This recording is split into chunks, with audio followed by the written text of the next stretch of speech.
Kalau santri itu semuanya kita anggap seperti anak kita. Kita anggap seperti keluarga kita. Awalnya saya melihat itu di pondok itu kayaknya rame, menyenangkan. Bisa belajar mandiri, biar masa depan itu mudah ya. Untuk waktu kita batasin atau kita targetkan itu 3 tahun. 3 tahun 30 juz ya? 3 tahun 30 juz. Sebenarnya untuk menghafalnya itu tidak terlalu sulit. Cuman yang susahnya itu menjaganya. Seperti onta yang lepas dari ikatannya, nggak bakal balik lagi. Kecuali kalau dijaga terus, itu udah bakal hilang. Inna lillahi ahlina minan nas. Sesungguhnya Allah memiliki keluarga di kalangan manusia. Mereka adalah ahli Al-Quran, para hafiz-hafiz Al-Quran.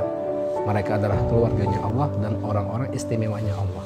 Nah, kalau saya sendiri punya cita-cita sama impian itu, saya ingin kalau saya lulus nanti itu bisa bermanfaat, khususnya bagi kedua orang tua.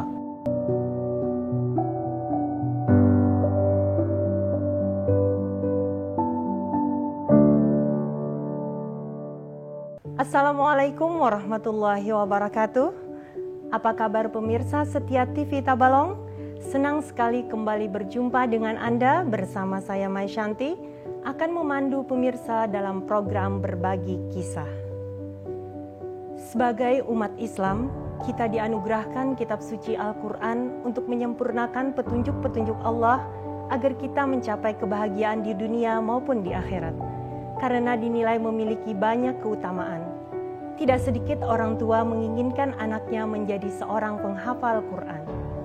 Pemirsa, episode kali ini kita akan mengangkat kisah perjuangan guru tahfiz mengajarkan hafalan Quran kepada santrinya. Di studio kali ini telah berhadir narasumber kita, seorang guru tahfiz di Pondok Pesantren Tahfiz Bahaul Iman, Ustadz Abdul Hamid. Apa kabar Ustadz? Alhamdulillah sehat. Nanti di segmen selanjutnya kita juga akan menghadirkan salah satu santri penghafal Al-Quran. Kita bincang dengan Ustadz dulu. Assalamualaikum Ustadz. Waalaikumsalam warahmatullahi wabarakatuh. Alhamdulillah sehat Ustadz. Alhamdulillah sehat. Ustadz, Ustadz Abdul Hamid atau Ustadz Hamid saya panggil ya? Terserah Ibu. Ustadz Hamid ya? Ya. Ustadz Hamid merupakan seorang pengajar di Pondok Pesantren Bahaul Iman. Iya. Di salah satu pondok pesantren yang ada di Tabalong. Boleh disebutkan di mana itu Ustadz tepatnya? Ya. Pondok Pesantren Bahaul Iman beralamat di Bangunsari RT 11, Kelurahan Belimbing Raya, Kecamatan Murungkudak, Kabupaten Tabalong. Oke, tidak jauh dari studio ini ya Ustadz ya. Sudah berapa lama Ustadz menjadi seorang guru tahfiz di sana? Iya, kalau untuk mengajar di Pondok Pesantren Bahaul Iman itu sesuai dengan umur pondok ya. Oh, sesuai umur. Umur pondok itu kurang lebih 3 tahun. 3 tahun, ya. Berarti dari pertama berdiri ya? Iya, dari pertama berdiri itu bulan Juli, 16 Juli ya, tahun 2019. 2019, ya. Selama dalam jangka waktu tersebut, sudah berapa banyak santri di pondok pesantren yang sudah tahfiz Al-Quran? Ya, alhamdulillah selama kita menangani pondok itu, jadi sampai saat ini untuk anak-anak yang sudah selesai setoran hafalan 30 juz, sudah setoran nih 30 juz itu ada 13 orang. 13 orang. Jadi sekarang ini mereka lagi mempersiapkan diri untuk mengikuti wisuda akbar. Wisuda akbar. Jadi Ustadz, yang dinamakan tahfiz atau hafiz itu yang 30 juz atau 10 juz, bahkan 1 juz itu sudah bisa disebut sebagai seorang hafiz, hafizah. Jadi untuk kalimat hafiz, hafiz itu sendiri kan bermakna dalam bahasa Arab itu hafal ya. Hafal. Jadi kalau kita katakan untuk orang yang hafal Quran itu pas, jadinya hafal Al-Quran. Artinya kan dia hafal 30 juz Al-Quran. Nah untuk yang di bawah itu, misalnya 10, 5, bahkan 1 juz, mungkin bisa dikatakan hafiz Quran, cuman ada tambahannya. Tambahannya itu hafiz 10 juz Al-Quran gitu. Hafiz 5 juz Al-Quran, hafiz 1 juz Al-Quran. Nah, seperti itu. Jadi kalau hafiz Quran itu berarti sudah full 30 juz. Ya, dan nanti akan di wisuda ya? Ya, di wisuda. Sebanyak 13 orang. 13 orang itu wisudanya mereka membaca hafalan 30 juz itu sekali pertemuan. Atau satu hari satu malam gitu biasanya. Kita targetkan itu 8 jam dia selesai 30 juz. 30 juz Ustaz, tidak dicabut-cabut gitu. Subhanallah. Dari juz 1 sampai juz 30 dia baca. Kan kita sebut dia hafiz Quran ya, berarti hafal Al-Quran gitu. Subhanallah Ustaz. Kalau boleh tahu di sana putra atau putri Ustaz? Di sana saat ini kita masih putra. Jadi hafiz nantinya ya, hafiz juga. Kalau putri kan hafizah ya. Iya. Ini Ustaz ngomong-ngomong, mohon maaf mungkin agak sensitif. Sebagai seorang guru hafiz, apakah Ustadz sudah tahfiz dulu? Maaf nih Ustadz ya. Iya, apa. Ya, alhamdulillah kalau kami pribadi, alhamdulillah sudah menyelesaikan hafalan Al-Quran 30 juz. Alhamdulillah ya. Subhanallah. Di usia berapa Ustadz kemarin? Kemarin kita selesainya di usia 15 tahun. Subhanallah. Ya. Luar biasa Ustadz. Kalau background pendidikan Ustadz sendiri? Ya, kalau background pendidikan kita kalau untuk formal itu hanya sampai di SD, sekolah dasar. Setelah itu kita mondok ya. Di dunia pesantren itu sekitar 13 tahun. Di mana itu Ustaz? Itu pertama setelah kita selesai SD itu ke Banjarmasin, tempatnya di Pondok Pesantren Al-Ihsan. Al-Ihsan di Banjarmasin ya. Di situ programnya program tahfiz Al-Quran. Nah, alhamdulillah 3 tahun di sana kita menyelesaikan hafalan Al-Quran 30 juz. Nah, setelah itu kita melanjutkan di situ juga tempatnya, cuman program yang kedua, yaitu program Kitab Kuning namanya. Nah, setelah itu baru kita ke Solo, pondok juga, pondok pesantren di Solo, Jawa Tengah, di bawah asuhan Al-Habib Sholeh Al-Jufri. Nah, setelah itu kita dari sana itu alhamdulillah ikut tes ya, tes ke Timur Tengah, tempatnya di Darul Mustafa Tarim, Hadramaut Yaman. Ya, di bawah bimbingan guru mulia Al-Habib Umar. Ya, alhamdulillah dari Solo itu kita lulus tes. Jadi setelah itu kita berangkat di tahun 2010 itu berangkat ke Yaman. Pulangnya tahun 2015. Jadi 5 tahun belajar atau menimba ilmu di Timur Tengah. Ya. Subhanallah. Jadi dari 2015 itu sudah pulang ke Tabalong. 2019 ikut ya istilahnya menjadi pelopor berdirinya pondok pesantren ini. Alhamdulillah luar biasa Ustaz. Kemudian alasan Ustadz ikut terjun sendiri atau terlibat langsung kan dari awal ini ya, dari 2019 itu apa, dan menjadi seorang pengajar di sana? Nah, untuk itu kita alhamdulillah ya, kita berangan-angan dan bercita-cita dengan kita terjun untuk mengajarkan Al-Quran, menyebarkan Al-Quran. Nah, kita ingin supaya termasuk dalam golongan orang-orang yang dikatakan Nabi, khairukum man ta'allamal Quran wa 'allamahu. Artinya sebaik-baik kalian adalah orang yang belajar Al-Quran dan mengajarkan Al-Quran. Nah, dulu kita kan belajar Al-Quran, nah sekarang kita ingin mengajarkan Al-Quran. Ya. Ustadz. Selain Ustadz, ada lagi pengajar di sana? Ya, kalau selain kami ada. Berapa ada orang? 5 orang. 5 orang. Jadi 6 orang bersama kami ya. 6 dengan Ustadz ya. Untuk saat ini nih, alhamdulillah. Kalau awalnya tuh sendiri. Sendiri awalnya. Tapi dengan berjalannya waktu, dengan santrinya bertambah kan, mau nggak mau kita nambah guru juga. Subhanallah. Alhamdulillah sudah ada 6 guru ini. 6 sekarang ya. Terus tugasnya itu sama atau punya job masing-masing lah istilahnya gitu, atau seperti apa Ustaz? Nah, kalau untuk guru, masing-masing guru tuh karena kita ini ya, karena untuk program tahfiz itu kita ingin fokus ya, ingin fokus kepada anak-anak. Jadi supaya dapat semua, jadi satu guru itu menangani 10 santri. Sekarang kan santri kita kurang lebih 60 nih. Jadi satu guru itu menangani 10 santri. Jadi semuanya terayomi. Nah, untuk tugas sama semua. Metodenya itu talaki atau gimana? Ya, kalau untuk metode kita ada pertama itu kan tingkatannya tahsin. Tahsin.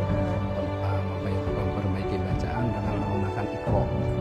Iqra 1, 2, 3, 4, 5. Berarti memang dari dasar Iya, diajarkan memang dari dasar.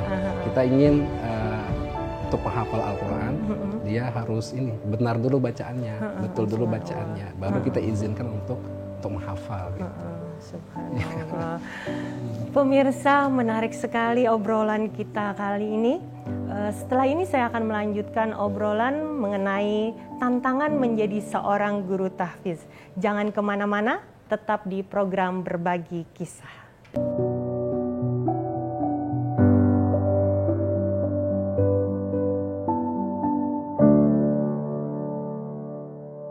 Pemirsa, terima kasih Anda masih bersama kami di program Berbagi Kisah. Ustaz, kita lanjutkan lagi obrolan kita. Menarik sekali tadi. Selain Ponpes Bahaul Iman sendiri, tadi Ustaz sudah bercerita bahwa tahfiz.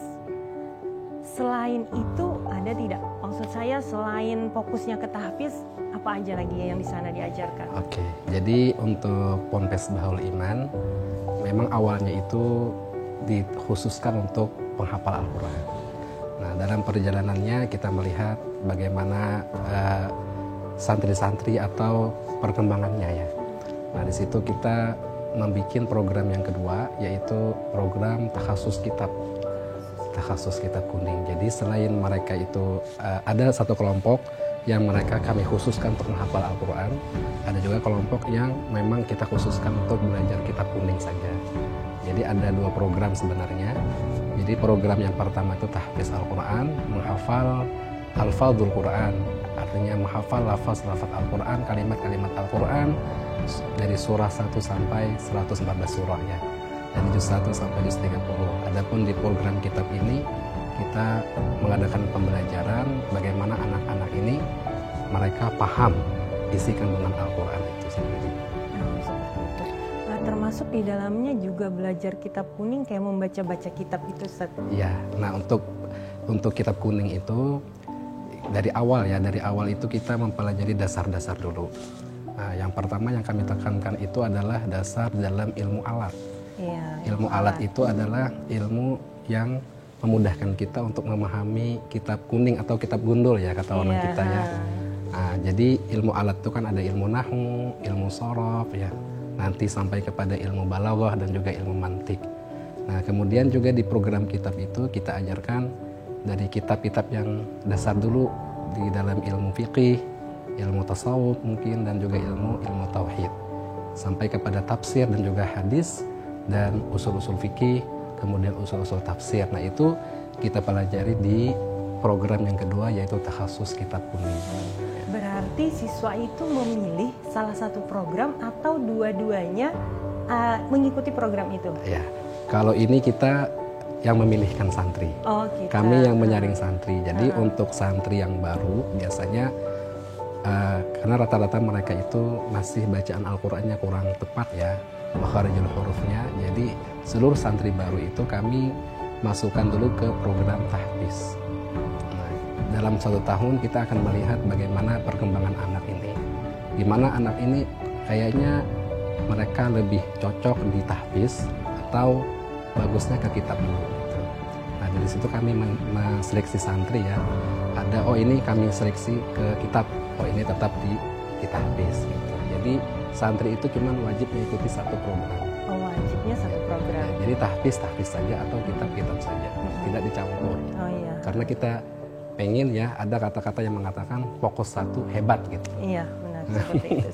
Jadi di tahun pertama dia mempelajari tahsin dulu. Baru dilihat nanti fokusnya kemana dia ya, di mana ya. Kalau jumlah santrinya sendiri ada berapa sekarang? Kalau jumlah santrinya sekarang tepatnya 56 santri. 56 santri, iya. Kemudian sebagai seorang pengajar atau ustadz di sana tentu mempunyai suka dukanya. Bisa diceritakan Ustadz? Ya, kalau untuk suka duka ya banyak ya. Mungkin nggak bisa diceritakan semuanya. Gini, kalau suka kita kalau santri itu semuanya kita anggap seperti anak kita. kita anggap seperti keluarga kita dan kita anggap seperti adik-adik kita lah ya. Jadi kadang kita senang bahagia melihat mereka itu artinya sehat, rajin, semangat dan dapat ya gitu ketika belajar itu. Senang kita. Kadang sedih ketika melihat mereka ada yang sakit. Kemudian ada yang mungkin nangis karena kangen sama orang tua gitu kan. Berpisah ya. Kadang itu kita sedih juga. Nah di situ kita terjun langsung ke lapangan, pendekatan dari hati ke hati, menghibur mereka. Kadang kita bawa jalan dulu agar mereka itu betah lah di pondok gitu. Ya, jadi intinya kita di sana tuh seperti kekeluargaan gitu sama santri gitu. Ya. Kemudian kalau menurut pengalaman Ustadz, faktor apa yang mempengaruhi kecepatan santri dalam menghafal Al-Quran? Yang pertama itu adalah mood ya. Mood ya. Moodnya. Kalau dia lagi rajin, moodnya bagus, itu masya Allah cepat tuh. Di mana aja dia diletakkan gitu, dia cepat ngapalnya. Tapi kadang kalau dia tuh bosan atau moodnya kurang bagus nih, mood ya. Nah itu agak lambat biasanya. Nah untuk menyenangkan si santri ini kadang itu tadi kita pendekatan dari hati ke hati. Kalau mungkin untuk fasilitas juga mendukung itu. Misalnya suasana dan keadaan, kemudian fasilitas tempat dia belajar, itu juga mempengaruhi kecepatan dia untuk belajar atau menghafal Al-Quran. Misalnya nih suasananya kanan kiri kan kawan-kawannya pegang Quran ya, kawan-kawannya ngapal Quran, dia juga termotivasi dengan itu. Kadang mereka itu berlomba-lomba.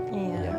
Ini si teman saya ini dapat 1 juz 1 bulan, saya harus seperti itu juga. Motivasi. Ya. Karena dia berteman gitu kan, jadi menambah semangat dia untuk menghafal Al-Quran yang melihat teman-temannya tadi. Iya. Kemudian kalau selama tadi Ustadz ada menyampaikan untuk menghafal Al-Quran tadi kan ada wisuda akbar ya. Nah untuk 30 juz sendiri itu berapa rata-ratanya? Berapa bulan atau berapa tahun atau perlu berapa lama waktunya? Nah untuk itu sebenarnya kita ada ngasih target ya. Target waktu itu 3 tahun. Tapi memang kalau itu kembali kepada anak itu sendiri. Tergantung kerajinan dan kecepatan dia dalam menghafal atau ingatannya kuat gitu. Jadi untuk waktu kita batasin atau kita targetkan itu 3 tahun.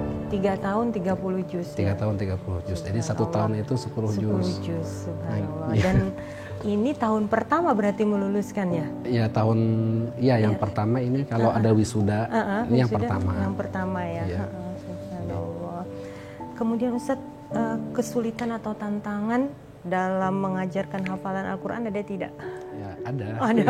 Boleh diceritakan? Gini, ada itu ketika kita melihat ada anak-anak yang masuk pondok itu dari awal mereka nggak bisa ngaji. Oh, tapi ingin tapi ingin. Mau ya, punya kemauan dulu ya. Ada punya kemauan dulu. Iya. Kemauan dan kemampuan. Gitu. Iya. Kemauan dulu yang pertama. Kalau mampu nggak mampu mungkin tergantung usahanya nanti. Iya. Ada santri ketika masuk dia sama sekali nggak bisa baca Al-Quran, bahkan huruf alif pun nggak tahu. Nah itu dari nol kita mendidik dan mengajari, dan alhamdulillah dengan kesabaran kita ya, artinya dia bisa dan sekarang sudah ada memiliki hafalan beberapa juz Al-Quran ya. Kemudian tantangan yang lain mungkin juga dari anak-anak itu kadang dia agak lambat gitu. Kemudian dia ngeluh sama kita, kenapa itu, dan macam-macam lah, curhat sama kita. Nah kita kasih solusi atau arahan-arahan supaya dia semangat dan tetap belajar di pondok. Itu kalau untuk masuk ke pondok situ lulusan SD, SMP atau? Iya. Kalau untuk di sana itu, jadi selain kita mengadakan program tahfiz Quran, kemudian kitab, di sana juga kami menyiapkan pembelajaran di paket B dan paket C. Jadi setara dengan SMP dan SMA. Oh, lulusan SD berarti masuk ya, lulusan SD yang masuk ke sana. Ya. Kemudian kalau seandainya nih pernah tidak Ustadz menemukan santri yang malas? Tadi kan ada bad mood ya ada. Kemudian atau nakal pernah tidak itu? Ya pernah. Pernah ya. Karena orang banyak ya. Dengan pemikiran yang berbeda-beda, akal yang berbeda-beda. Kadang ada yang anak-anak itu kan biasa usil ya. Kadang ada pertengkaran, mulut, gitu. Nah itu ada. Dan itu kan termasuk pelanggaran ya. Nakal itu melanggar program, melanggar tata tertib yang sudah ditentukan oleh pihak pondok gitu kan. Jadi ada itu kita temukan anak-anak yang kadang nakal, kadang nggak masuk kelas dengan alasan ini dan itu tuh ada. Gimana gitu cara ininya? Menanganinya lah istilahnya. Itu tadi kita kembali ke awal karena di sini kita sistemnya kekeluargaan. Jadi anak itu kita panggil dulu. Kita panggil dulu pendekatan dari hati ke hati.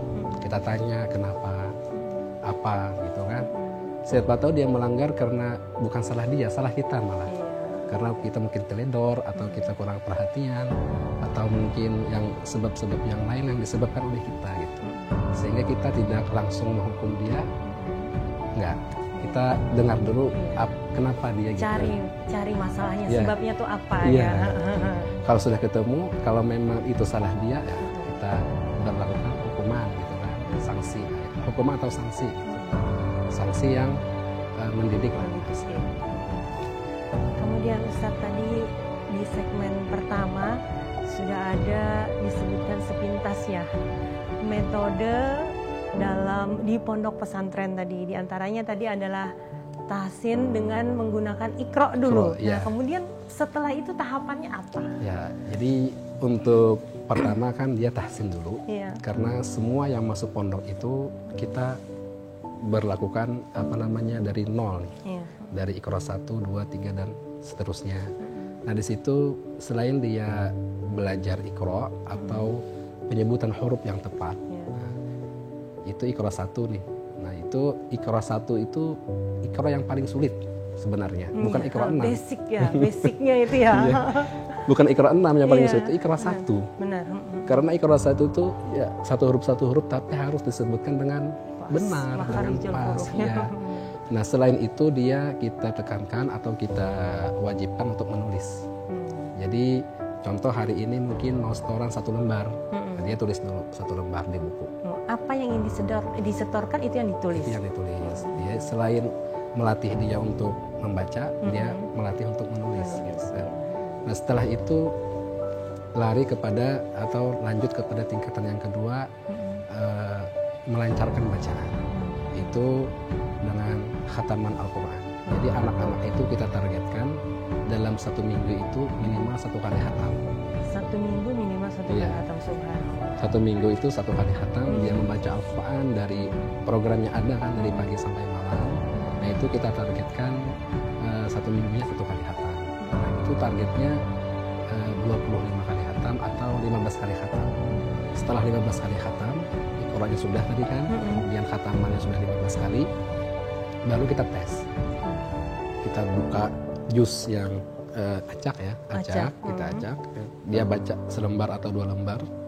Nah, kita tengok di situ bagaimana kelancarannya, kemudian kefasihannya, kemudian tajwidnya. Nah, setelah kita lihat dan kita nilai ini anak kayaknya sudah bisa untuk menghafal sendiri. Nah, baru kita naikkan ke tingkat berikutnya yaitu tahfidzul Quran. Berarti ada 3 tingkatan tadi ya. Tahsin, khatmul Quran, tahfidzul Quran. Pemirsa, setelah ini saya akan menghadirkan salah satu santri Pondok Pesantren Bahaul Iman yang akan menceritakan bagaimana kesulitan dalam menghafal Al-Quran. Tetap di program Berbagi Kisah.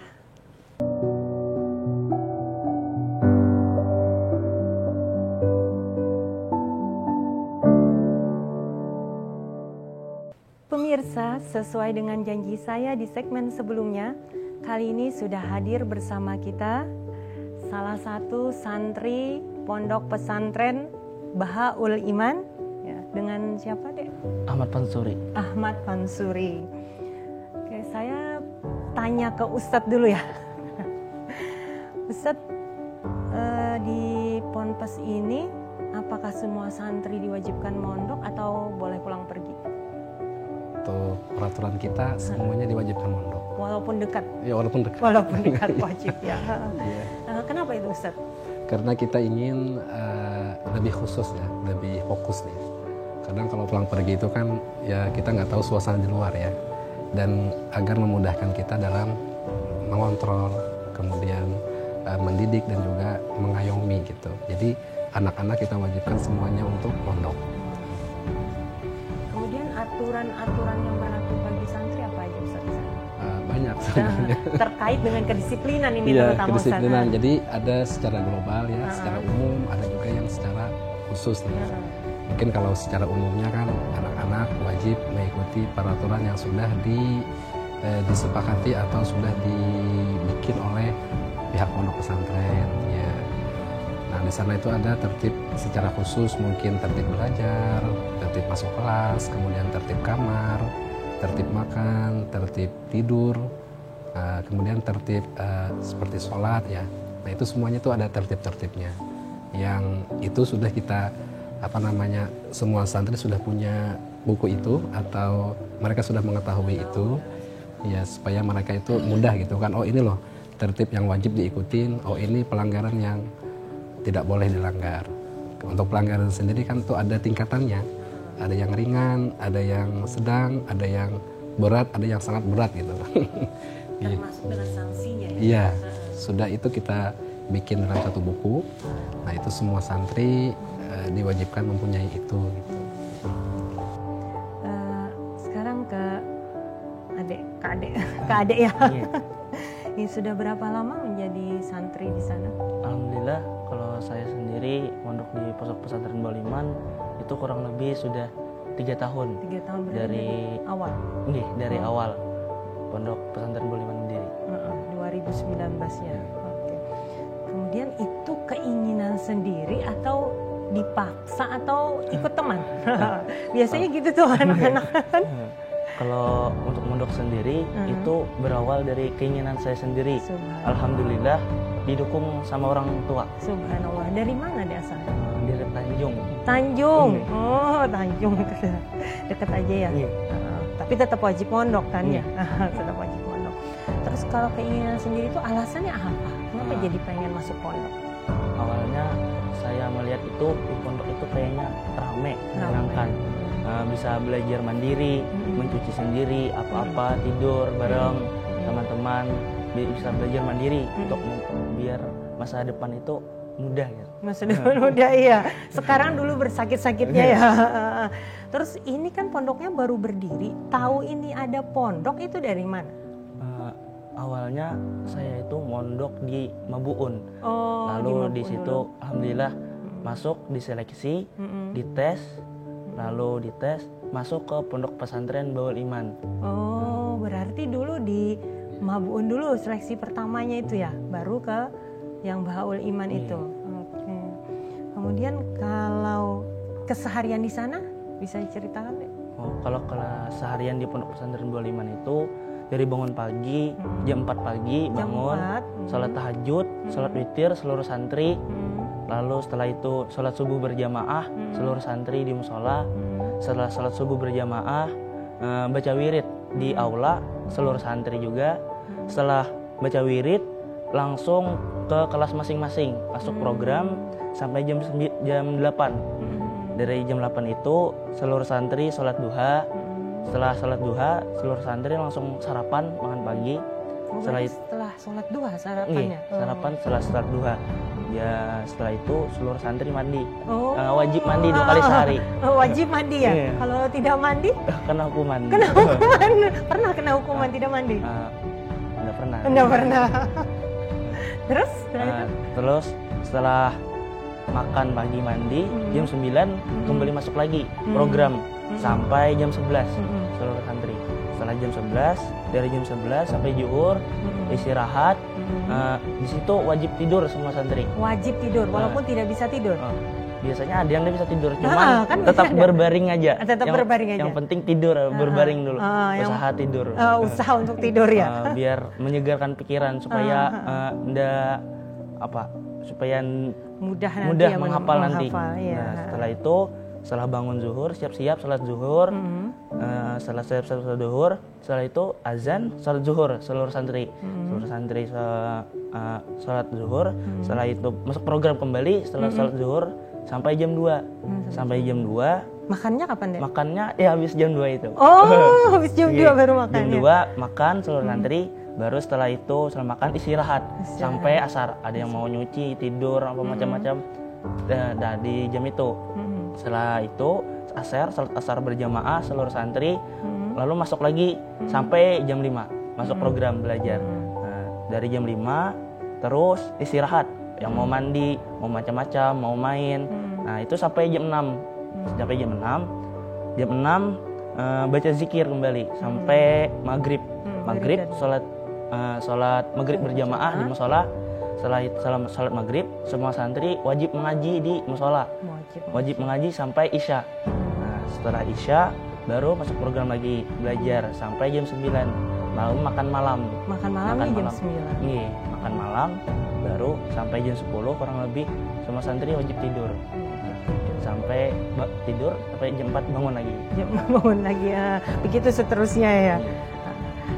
Kalau adek sendiri di program tahfiz atau di ini program apa tadi, kitab kuning ya atau kitab? Awalnya ulun saya waktu awal masuk pondok itu masuk tahfiz dulu.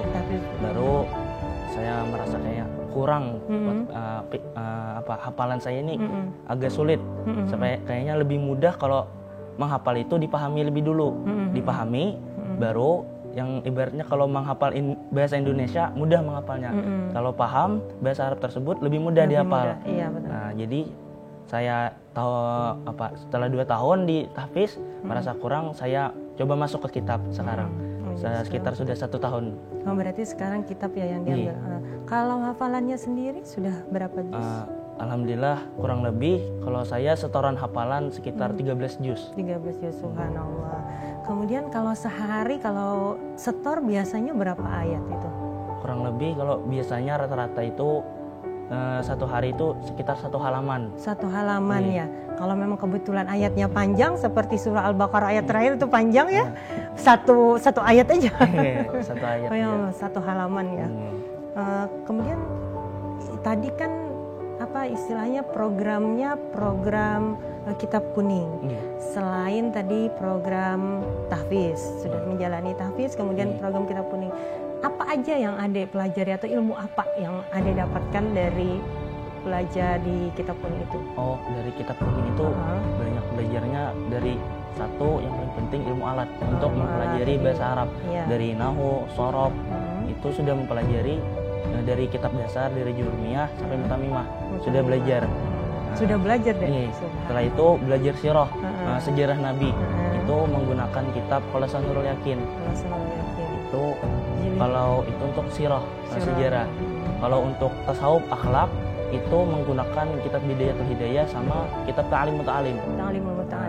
Kalau untuk fikih sendiri itu sudah menggunakan kitab Safinatun Najah. Itu salah satu di antara beberapa yang dipelajari. Berarti kalau jurmiyah itu identik dengan hafalan yang saya ingat. Berarti sudah dihafal juga deh. Dihafal semua ya. Subhanallah. Sulit tidak dalam menghafal Al-Quran ataupun menghafal kitab-kitab kuning? Sebenarnya untuk menghafalnya itu tidak terlalu sulit. Cuman yang sulit, ya. Susahnya itu menjaganya. Iya benar. Karena Rasulullah hafalan itu mudah dihafal, cuman cepat hilang. Seperti onta yang lepas dari ikatannya, nggak bakal balik lagi. Kecuali kalau dijaga terus, itu udah bakal hilang. Oke, kembali ke Pak Ustadz dulu, Kak Ustadz dulu ya. Ustadz, kalau tadi saya mendengar dari obrolan dengan adik kita ini, setoran hafalannya itu kan ada program, ada jam-jamnya ya. Itu setiap hari dengan orang tadi kan membimbingnya satu ustadz 10 orang. Berarti lanjut lagi seperti itu. Jadi kalau misalnya pagi ini jam 9 misalnya tadi ya sampai jam 10 itu orangnya itu lagi, nyambung lagi. Satu halaman. Jadi satu guru itu dia menangani 10 santri ini. Ya itu terus tiap hari. Jadi nggak gonta-ganti guru. Jadi biar dia cocok kan, enak gitu.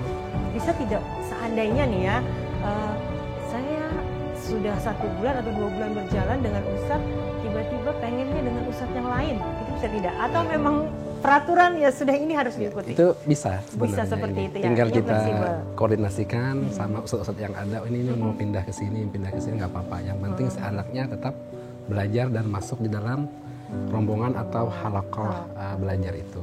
Iya. Terus kalau tadi sudah ada yang hafal, kemudian bisa diulang lagi tidak hafalan itu? Ya, kalau untuk itu memang dalam peraturan kita. Jadi hafalan yang baru itu dinamakan sabak ya. Kemudian hafalan yang sebelumnya itu dinamakan sabqi. Ya. Nah, jadi hari ini kita ada waktu nih, ada waktu siang, kemudian malam ya. Nah, pagi itu khusus untuk hafalan baru biasanya. Setoran hafalan sabak baru, ya sabak. Kemudian setelah itu jam 9 ke jam 11 itu bagi yang mau store tambah silahkan. Cuman wajib setiap hari itu harus store. Wajib setiap hari itu harus setoran hafalan baru. Iya, minimal tadi 1 halaman ya. Iya, kalau bisa 1 halaman. Kalau bisa 1 halaman. Karena dalam 1 halaman itu kan, karena Al-Quran itu dia 10 lembar ya. 10 lembar atau dengan yang cetakannya itu, yang khusus untuk tahfiz Al-Quran itu. Nah itu dengan 1 halaman setiap hari kan 20 hari mereka dapat 1 juz. Kemudian dihitung hari libur, kemudian karena anak-anak ini setelah dia dapat 1 juz, kita minta ujian dulu, diuji dulu nih. Jadi setelah dia 1 juz, duduk dulu, baca 1 juz sekali duduk, disimak oleh guru. Kemudian dapat 2 juz, simak lagi 2 juz. Dapat 3 juz, simak 3 juz. Kemudian naik ke per 5 juz. Dapat 5 juz, baca 5 juz semua gitu. Dapat 10 juz, baca 10 juz semuanya gitu. Nah, cuman tadi yang untuk juz 1, 2, 3, nah itu masih digabung. Ya. Nanti juz 4 tuh 1 juz aja dibaca. Nanti juz 5 selesai baru per 5 juz. Juz 6 selesai, juz 6 aja yang dibaca nanti. Juz 7, 8, 9, 10 selesai baru 10 juz. Diulang lagi seperti itu. Iya. Tadi Ustadz ada menyebutkan bahwa Al-Qur'annya itu ada khusus ya Ustadz. Iya. Untuk hafalnya. Jadi kalau untuk Al-Qur'an kita ada cetakan khusus ya. Biasanya itu yang 1 halaman itu 15 baris. Dan 1 juznya itu kurang lebih pas 10 lembar. Jadi enak itu bagi anak-anak yang khusus tahfiz Al-Quran, dia menggunakan Al-Quran itu. Beda cetakan sama cetakan kita ya. Iya, biasanya 8, ada yang 8 lembar. Ya. Jadi untuk memudahkan itu yang itu tadi cetakan yang ada yang khusus Al-Qurannya, dan sekarang malah dipermudah lagi kan sama Masya Allah. Ada kemajuan-kemajuan, ada yang berwarna gitu kan. Ada berwarna, ada hukum tajwidnya ini juga. Oke Ustaz. Pemirsa, kita akan melanjutkan obrolan kita di segmen terakhir, tetapi setelah jeda iklan berikut ini.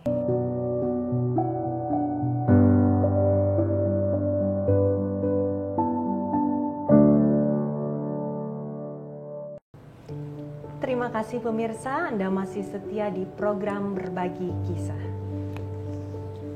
Saya akan bertanya ke Adek dulu deh. Dek, cita-cita atau impian yang Adek punya itu apa?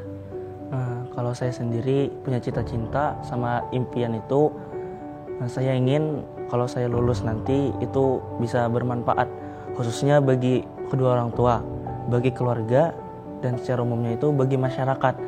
Dimanapun saya berada, dimanapun saya duduk, itu memberi maslahat, memberi petunjuk bagi seluruh orang yang ada di sisi saya. Luar biasa, cita-cita yang mulia ya, Dek ya. Sekarang Pak Ustadz, ada istilahnya tips atau berbagi info ataupun berbagi masukan kalau seandainya nih ya Ustadz, ada santri yang memang dia itu sebenarnya tidak mau masuk di situ. Kan Ustadz nih dari tamat SD ya, sudah jadi santri, pasti tentu banyak pengalamannya, apalagi sudah sampai ke Hadramaut sana. Kemudian karena terpaksa istilahnya, karena dia terpaksa dan karena orang tua, dia tetap mengikuti tetap bersekolah di pondok itu, tetap mondok itu gimana itu Ustadz? Ya, itu ini memang kalau ada anak bukan atas keinginan diri sendiri ya. Iya. Dasarnya itu karena paksaan, apalagi paksaan nih keinginan orang tua atau paksaan tekanan dari orang tua. Nah itu biasanya berpengaruh kepada anak itu. Selama dia di pondok kadang kurang fokus, kemudian kadang bisa malas-malasan, ya. Bahkan mungkin menjadi apa ya? Kadang perkembangan dia tuh lambat jadinya. Nah, jadi sebenarnya dan ini pengalaman kita sebenarnya, pengalaman kita melihat kawan-kawan kita atau adik-adik kita waktu mondok dulu, ada memang mereka itu dipaksa karena bukan keinginan dia sendiri, akhirnya dia ikut aja program, ikut gitu. Cuman itu tadi dia malas atau kadang kurang fokus karena otak dia bukan di pondok nih, otak dia di luar gitu kan. Akhirnya setahun 2 tahun dia akhirnya berhenti jadinya.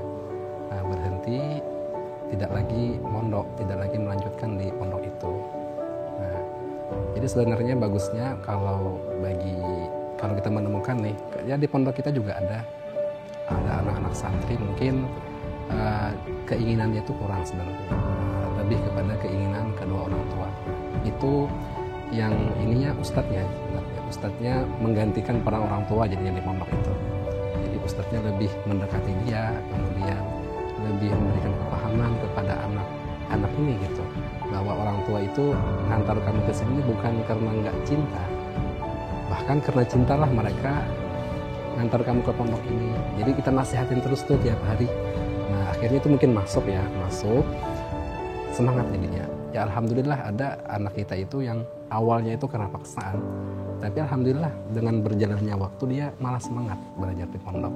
Itu tadi dari kitanya lebih menggantikan peran orang tuanya di rumah ya, perhatian lebih, kemudian bimbingan yang lebih, sehingga menanamkan ke hati anak itu bahwa tempat kamu yang tepat itu ya ini, sekarang ini gitu. Dan ini adalah bukti kecintaan kedua orang tua kamu untuk masa depan kamu sebenarnya. Ya, berarti pendekatan dari hati ke hati itu sangat perlu ya Ustaz. Sangat perlu sekali. Ya, apalagi kita tahu bahwa motivasi dia untuk masuk itu bukan karena keinginannya sendiri. Biasanya itu cepat goyah sekali cepat banget. Kadang hari ini besok minta pulang. Kadang minggu depan kadang bisa kabur. Itu yang kita susah itu kadang kabur. Nah itu yang kalau izin kan kita ya bisa. Karena kita tahu. Yang susah itu dia kabur. Kadang karena mungkin rumahnya dekat. Jam 1 malam kabur. Nah itu yang menjadi beban kita. Nah kita lebih ekstra. Jadi dalam perhatian, kalau sayang ya semua kita sayangin gitu kan. Cuman perhatian kepada anak ini, kemudian nasihat, kita artinya ya tadi pendekatan dari hati ke hati. Sehingga dia merasa gini, oh Ustaz nih sayang sama aku gitu. Sama aja sama abang mama gitu. Iya.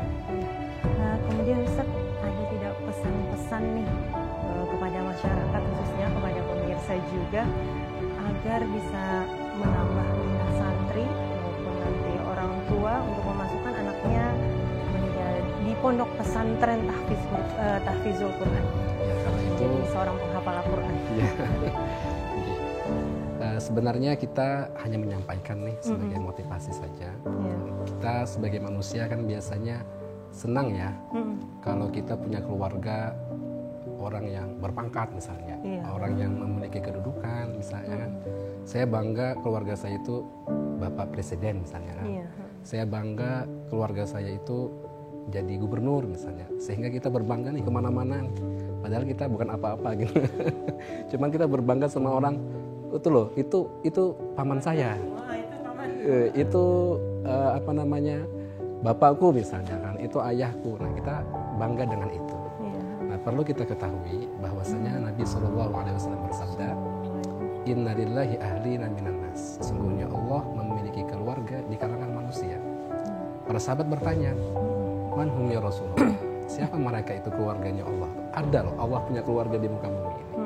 Kata Rasulullah, ahlul Quran, hum ahlullah wa khasatuh. Mereka adalah ahli Al-Quran, para hafiz Al-Quran. Mereka adalah keluarganya Allah dan orang-orang istimewanya Allah. Nah, dengan kita mendidik anak-anak kita, mendekatkan anak-anak kita tentang Al-Quran, sehingga mereka menjadi para penghafal Al-Quran, ini suatu kebanggaan yang luar biasa. Di rumah kita itu ada keluarga Allah, gitu kan. Masya Allah, kita sangat bangga sekali gitu. Ada di antara keturunan kita orang yang dianggap Allah menjadi keluarga Allah dan orang-orang yang dekat sama Allah. Terakhir Ustadz, pesan untuk para santrinya di sana apa? Jadi, kalau untuk para santri ya tetap kami berpesan kepada mereka, artinya ikhlas dalam belajar. Karena sering kami sampaikan kepada anak-anak, Ustadz di sini nggak mencari santri yang pinter, Ustadz mencari santri yang ikhlas. Gitu kan. Jadi yang pertama itu ikhlas, artinya tidak mengharapkan apa-apa karena Allah Subhanahu Wa Taala. Kemudian kami juga mengingatkan kepada para santri agar tetap artinya istiqomah, kemudian semangat di dalam belajar, karena dengan kita istiqomah dan juga semangat bersungguh-sungguh nih, apapun cita-cita kita, sebesar apapun cita-cita kita, insya Allah kita pasti akan gapai, pasti kita akan dapatkan dengan istiqomah dan juga dengan kerajinan dan kesungguhan itu. Kemudian tetap kami juga berpesan kepada anak-anak agar jangan lupakan orang tua gitu kan. Karena adanya kamu ini ya karena orang tua gitu. Jadi tetap minta doa sama mereka, minta dukungan sama mereka, bahkan senantiasa artinya mendoakan mereka. Ya, gitu. Terima kasih Ustadz, terima kasih Dek. Pemirsa, banyak hal yang dapat kita petik dari obrolan kita kali ini. Kita sudah mendengar kisah dari seorang guru tahfiz dan salah seorang juga dari santri penghafal Al-Quran, di mana tidak ada yang tidak mungkin untuk dapat menjadi seorang hafiz Quran. Asal kita mau dan berusaha bersungguh-sungguh, insya Allah semua akan dipermudah Allah Subhanahu Wa Ta'ala. Khairukum man ta'allama Quran wa 'allamahu. Sebaik-baik kalian adalah orang yang mempelajari Al-Quran dan yang mengajarkan. Terima kasih sekali lagi kepada Ustadz Abdul Hamid dan Adek Ahmad Fansuri yang telah meluangkan waktunya di program Berbagi Kisah. Tetap semangat dan sukses selalu. Saya Mai Shanti bersama kru yang bertugas pamit undur diri. Semoga kita dapat berjumpa kembali minggu depan. Dan selamat menunaikan ibadah puasa bagi Anda yang menjalankannya. Wassalamualaikum warahmatullahi wabarakatuh.